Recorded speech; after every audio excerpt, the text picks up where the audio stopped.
Good morning. My name is Michael Keene, author and director of many historical documentaries that you may have seen, such as The Code of Handsome Lake, Madhouse, and Abandon. Today, I would like to introduce you to my latest program, The Murder of William Lyman. And as you're about to see, The Murder of William Lyman is somewhat different than my previous documentaries.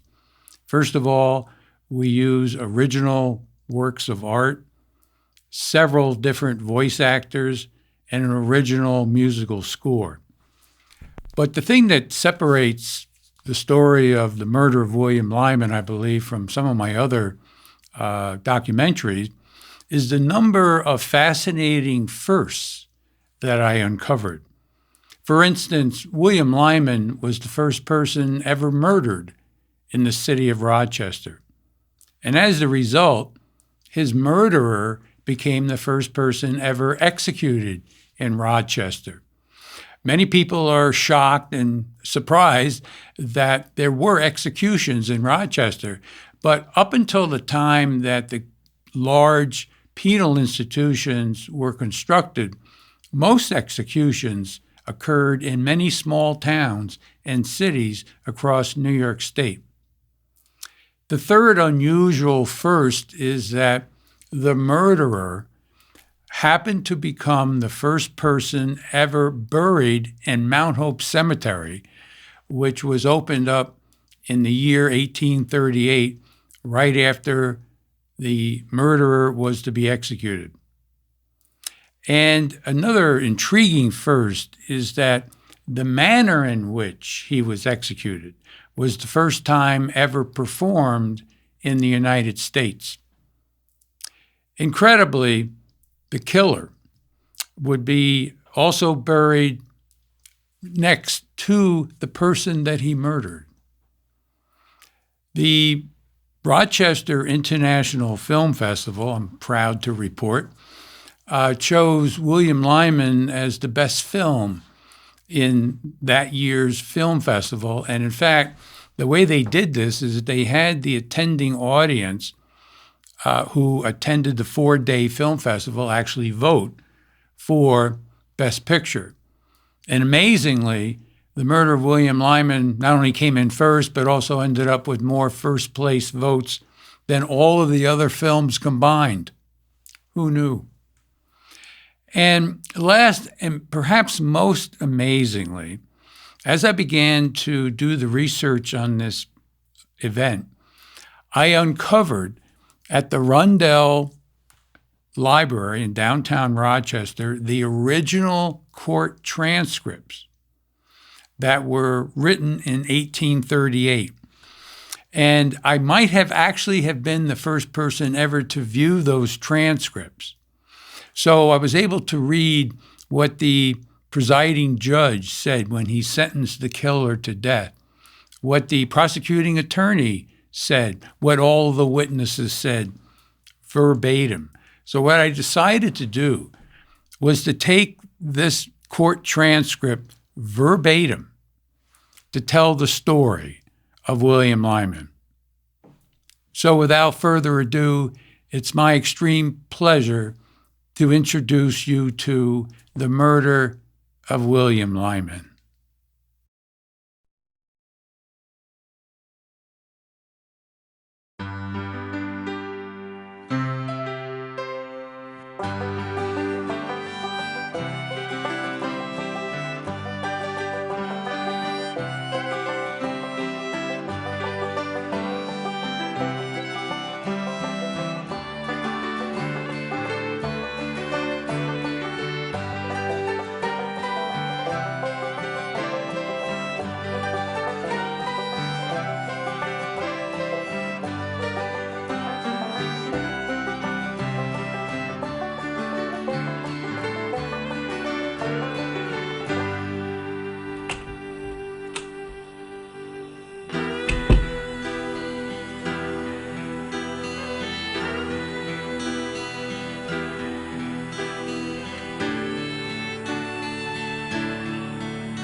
He was found steps from his home. His body was stiff and cold. He'd been shot from behind with a bullet lodged in his brain. His pockets had been turned inside out. His wallet and money were gone. Laying a few feet away was his hat. Nearby lay a package containing a fortune in banknotes. Within minutes of the discovery, an alarm was issued, and rewards were immediately posted. For William Lyman, 37 years old, faithfully devoted husband and father, had just become the city's first murder victim. There was a stain upon the land.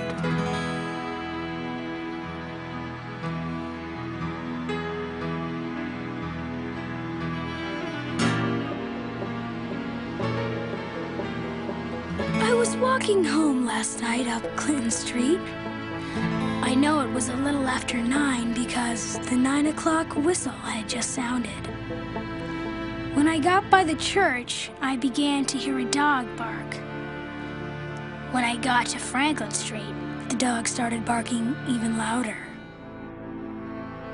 Just then I heard a gun go off and I saw a bright light. When I looked at the light, I saw a man wearing a shiny hat. He started to bend down like he was going to pick something up from the ground, and I got scared, so I went home. This morning, I went back to where I heard the dog barking because I thought the man had shot the barking dog, and I wanted to see it. When I got to the fence, I saw a man lying in the field. So I ran and got my father to show him where the man was. A flash of light and a glimpse of a shiny hat had just become the most important of clues. Only one type of man wears those kinds of hats: the foreigners who work the canal and mills. It was well known where they congregated: the east side of State Street, with its 9 pin alleys, low saloons, and disorderly houses. The body of William Lyman was found only 1 hour ago, and the trail was growing warm.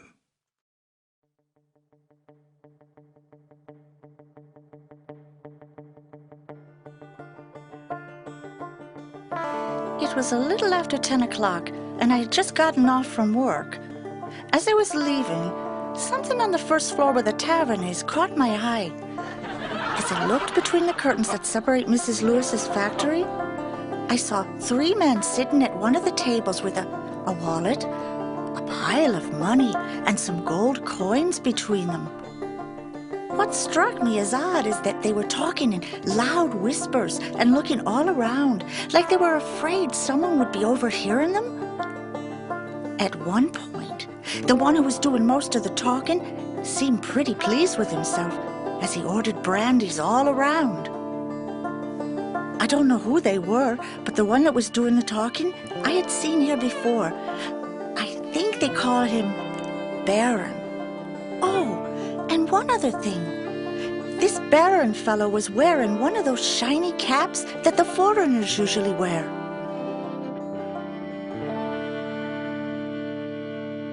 Master Dixon's and Hannah Chamberlain's observations would soon lead to the identity of the killer: a part-time barge worker and petty thief.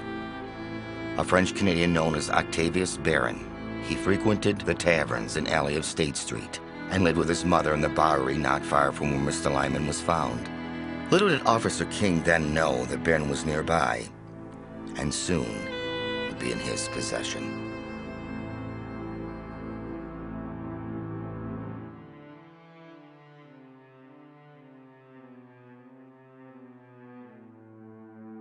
After speaking with Miss Chamberlain and her description of a foreigner by the name of Barron, it did not take us long to locate his home, as he was well known. When we arrived, we were met by a Mrs. Barron, who admitted to having a son by the name of Octavius. She did not know his whereabouts and had not seen him since yesterday. Just as we were about to leave, we were informed that someone at the train depot had reported a suspicious person lurking there. As it was only a few blocks away, we went to see for ourselves. When we arrived at the depot, a Mr. Buckland from New York, who had arrived on the 11 a.m. train, said that he had seen a man who appeared to be in an unusual hurry, considering the time of day. When we began to search the area, we spotted a person kneeling behind a pile of wood. Stuck in this woodpile was a handkerchief, which we found contained banknotes rolled up inside. When we emptied the man's pockets, we found more banknotes that appeared to match the ones in the handkerchief, as well as 3 gold coins. When questioned, this man said he was going to Buffalo to look for a job. He said his name was Octavius Barron. I then had him arrested and put into jail.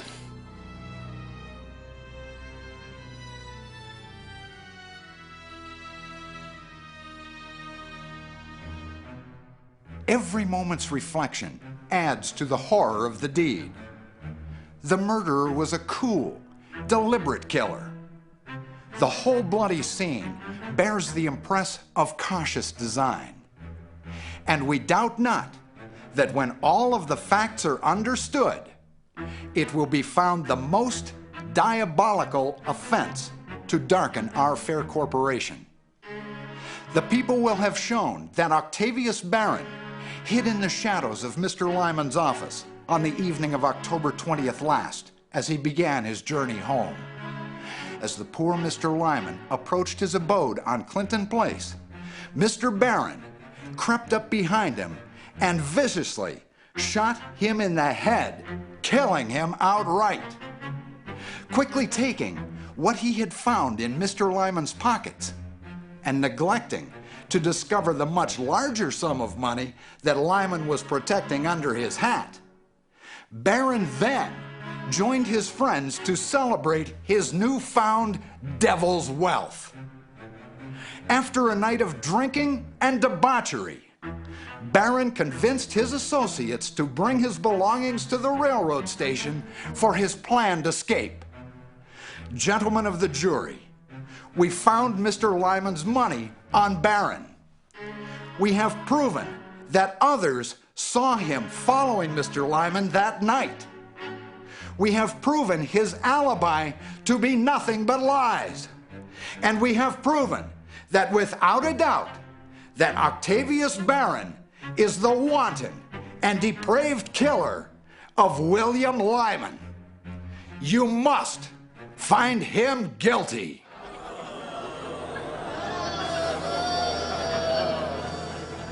The trial lasted for 10 days. 39 jurors were called, with 12 of the city's finest citizens chosen. A total of 40 witnesses were interviewed on the stand. 4 testified to seeing Barron loitering near Lyman's office, and 2 swore to Barron following Lyman home. Barron's alibi that he was home asleep at the time of the crime was refuted by none other than his mother. The handkerchief that contained Lyman's banknotes was identified by Barron's mother as belonging to her son. Barron owned and customarily wore a shiny gauze cap. There was no credible defense to Barron possessing Lyman's missing gold coins. The defense closing argument lasted for 4 hours. The prosecution for 3. The judge's charge to the jury consumed 3 more. The jury deliberated for only 50 minutes. The evidence was overwhelming.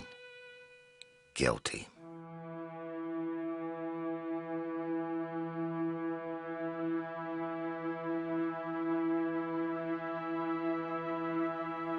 The evidence shows that you have long associated with the most vicious and depraved, that your companions were gamblers, blacklegs, and prostitutes, and that these habits and these associations have prepared you for the commission of this last most fatal crime.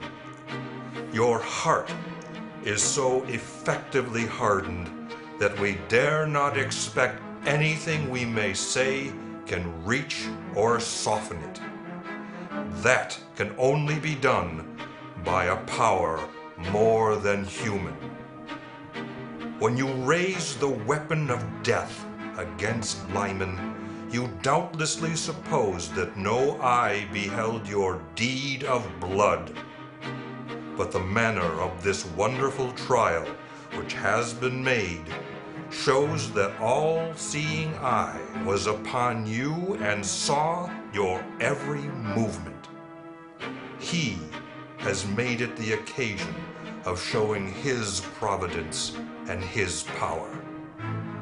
Before this tribunal you must be arraigned. The sentence of this court upon your case is that you be hung by the neck until you are dead.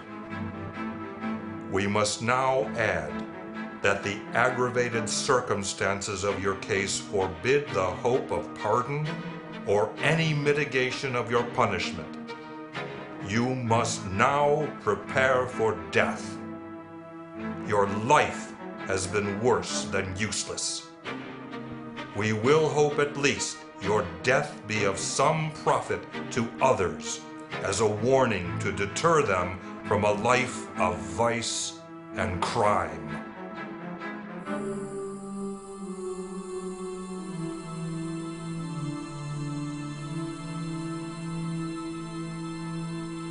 On the eve of the execution, Barron's mother went to say her goodbyes.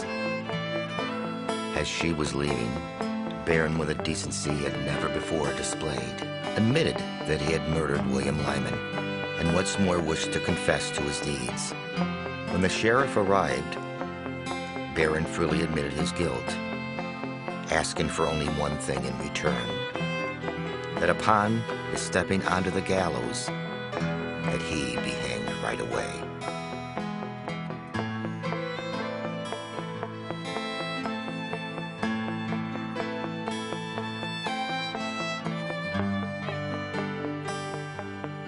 On the afternoon of July 26, the execution took place.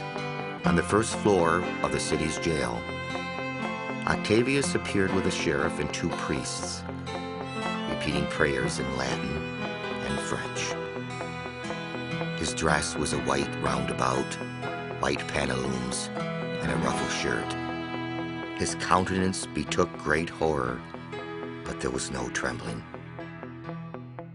He then stepped upon the platform and asked for forgiveness of those he had injured, and also for the forgiveness of God. He died with little struggle, holding a Catholic cross in his right hand. Thus ends the life of this young man at the age of only 18. His fate will be a solemn warning to the youth to avoid the course that brought him to this ignominious end.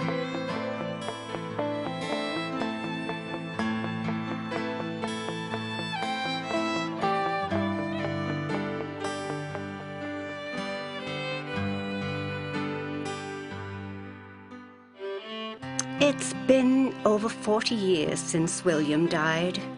I'm surprised that I managed to last this long. It wasn't easy being a widow with 4 children, but somehow we survived. Something that most people don't know is that on the night William was killed, I was watching for him out of the parlor window, like I usually did. I saw the flash of light from the gun that they say killed him. I always wished there was something I could have done to warn him.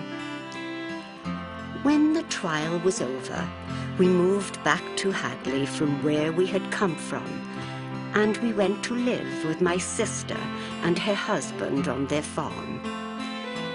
Things were especially hard on the boys as they couldn't understand why someone would want to harm their father. He was such a good father and very devoted to them. I eventually remarried to Cyrus White. who was a distant cousin of mine. He died in '76. We were married almost 33 years. He was a good man and very kind. After Cyrus died, I went to live with my oldest son, Theodore, whose wife had also just died. He was a doctor then, and I think he had delivered most of the babies in town. We lived next door to my youngest son, William Jr., and his family. We all got along very well and helped one another out. Even after all this time, I think about William. I will always miss him.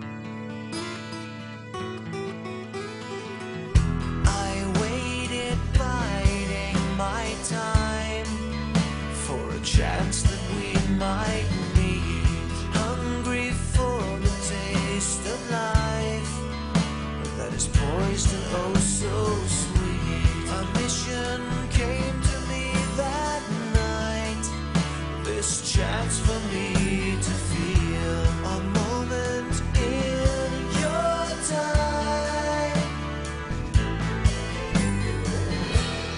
Two fates meet the same end by only different means. If our paths cross again, it might be stranger than it seems. I can't change this thing I've done or bring them less pain. If God won't forgive me, then will you, my friend?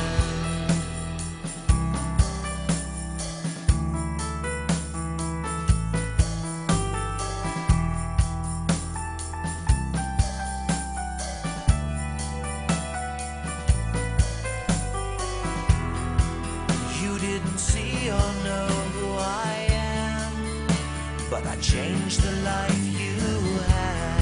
A bang that echoes through the night.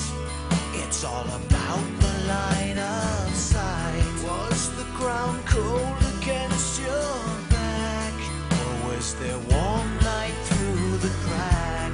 You didn't see, but you know who I am.